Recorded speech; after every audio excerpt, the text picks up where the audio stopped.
The rain was coming down in sheets as I drove home from the office, the wipers on my Ford struggling to keep up.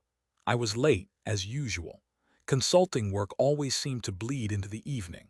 My wife, Gwendaline, hated it, but the money was too good to pass up. We lived in a beautiful Victorian house in Portsmouth, New Hampshire, a place that felt like a postcard most of the time. I pulled into the driveway, the crunch of gravel under the tires a familiar sound. I was 46, an IT consultant, and Gwendaline was a real estate agent. We'd been married for 15 years. 15 years of what I thought was happiness. We had no kids, a conscious choice we made early on. Gwendaline always said she wasn't the motherly type, and I was okay with that. We had each other, and that was enough, or so I thought. I walked into the house, calling out, "Honey, I'm home," silence. That was odd. Usually, Gwendaline would be bustling around the kitchen, getting dinner ready. I found a note on the kitchen counter, "Went out with friends, back late, don't wait up." Friends. Gwendaline didn't really have friends. Acquaintances, sure, but she wasn't the type to go out drinking with the girls. A knot started to form in my stomach. I tried to shake it off. Maybe I was just being paranoid. I made myself a sandwich and sat in the living room, flipping through channels. Nothing held my attention. The silence of the house was deafening. I kept glancing at the clock. 9 p.m. 10 p.m. 11 p.m. Still no Gwendaline. Finally, around midnight, I heard the key in the lock. I stood up, ready to greet her, but the words died in my throat when I saw her. She was flushed, her hair slightly disheveled, and there was a strange, almost guilty look on her face. "Hey," she said, avoiding eye contact. "Long night." "Yeah, I can see that," I replied, trying to keep my voice even. "Who were you with?" "Just some of the girls from the office," she mumbled, heading towards the stairs. "Which girls?" "Gwendaline. I thought you didn't really hang out with them." She stopped, her back to me. "Look, can we not do this right now, Emile? I'm tired." "No, we can't not do this right now," I said, my voice rising. "I'm your husband, and I deserve to know where you've been until midnight." She turned around, her eyes flashing. "Don't you trust me? Do you give me a reason to?" The words were out before I could stop them. The air crackled with tension. She just stared at me, then turned and went upstairs without another word. I stood there, feeling a cold dread wash over me. Something was definitely wrong. The next few weeks were a blur of suspicion and anxiety. Gwendaline was distant, preoccupied. She started spending more time at the office, closing deals, she said.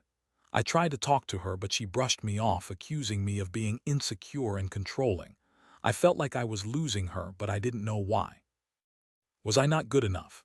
Had I done something wrong? I replayed our entire marriage in my head, searching for clues, for answers. One evening, I decided to surprise her at work. I brought her flowers, hoping to break through the wall she'd built between us. I drove to the real estate office, a modern glass building on the outskirts of town. I walked in, the receptionist greeting me with a smile. "Emile, what a surprise. Gwendaline is in a meeting right now, but I can let her know you're here." "A meeting? Who with?" The receptionist hesitated. "With Mr. Harrison. It's been going on for a while." "Mr. Harrison," her boss, a slick, divorced guy in his late 50s. The knot in my stomach tightened. I thanked the receptionist and said I'd wait outside. I couldn't shake the feeling that something was terribly wrong. I sat in my car, watching the entrance to the building. An hour passed, then another. Finally, I saw them. Gwendaline and Mr. Harrison walking out of the office, laughing. They stood for a moment talking, and then he kissed her. Right there in broad daylight. A long, lingering kiss. The world seemed to tilt on its axis. My vision blurred. I gripped the steering wheel so hard my knuckles turned white. I wanted to get out of the car, to confront them, to scream, but I couldn't move. I was paralyzed by shock and disbelief. They got into Mr. Harrison's car and drove away. I sat there for a long time, the flowers wilting on the passenger seat. The rain started again, blurring my vision even more. I felt like I was drowning. I drove home in a daze. I couldn't think, couldn't feel. I just went through the motions like a robot. I walked into the house, poured myself a drink, and sat in the living room, staring blankly at the wall. Gwendaline came home a few hours later, acting like nothing had happened.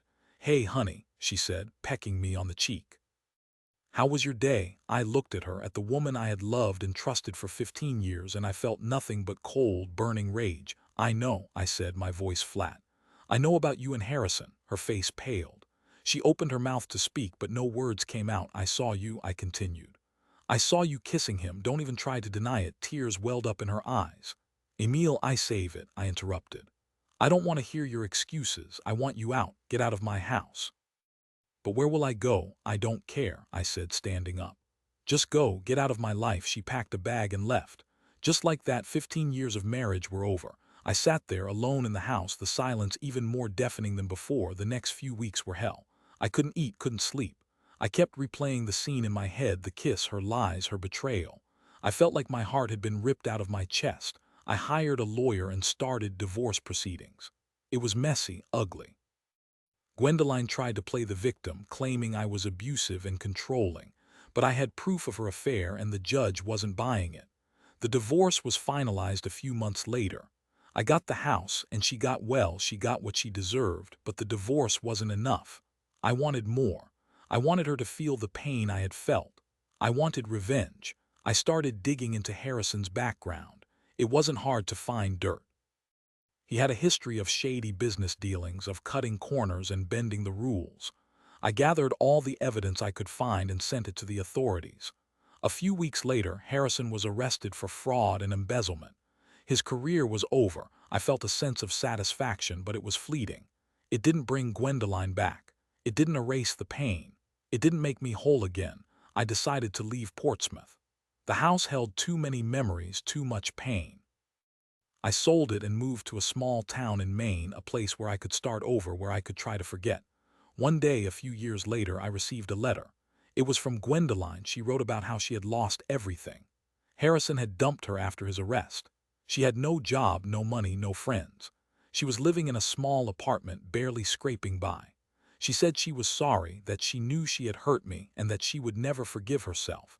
I stared at the letter for a long time. I felt a twinge of something, not pity exactly, maybe regret. Regret that we had thrown away 15 years of our lives. Regret that we had let things get so bad I didn't write back. I didn't know what to say. What could I say? "I forgive you." I didn't, not really. But I didn't hate her anymore either. I just felt empty. I folded the letter and put it away. It was a reminder of what I had lost, of what I had been through. But it was also a reminder that I had survived. I had rebuilt my life.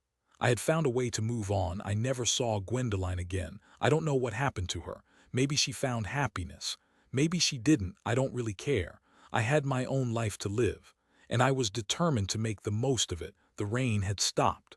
The sun was shining, and for the first time in a long time I felt a glimmer of hope.